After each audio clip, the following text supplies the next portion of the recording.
Ditemani ibunya, CAP, siswa salah satu SMK di Palembang melapor ke Polrestabes Palembang karena diduga dianiaya oknum guru SMK lain. Pelapor mengaku awalnya didatangi sejumlah siswa SMK dari SMK lain, tempat terduga terlapor mengajar yang diduga akan tawuran.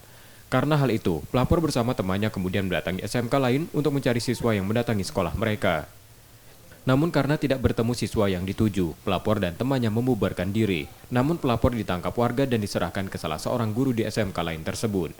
Pelapor kemudian dimasukkan dalam mobil lalu dianiaya yang diduga oknum guru, membuat pelapor terluka. Nah, dibawanya ke mobil.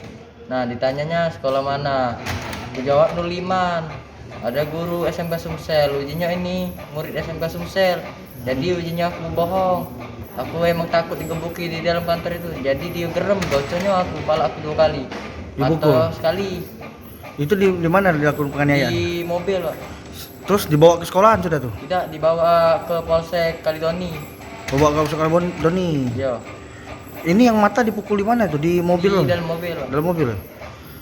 Itu memang benar. Oknum guru sekolah sana. Bener, Pak. Guru. Guru apa dia? Tidak tahu, Pak, gurunya, Pak. Betul sekali juga kami Polrestabes Palembang menerima laporan dari masyarakat. Memang tetap penganiayaan yang kita kenakan pasalnya untuk motif atau apa sebab dari terjadinya penganiayaan itu masih kita dalami dan kita akan proses lebih lanjut. Kini kasus tersebut dalam penanganan Polrestabes Palembang. Yudi Kiswanto, Kompas TV, Palembang, Sumatera Selatan.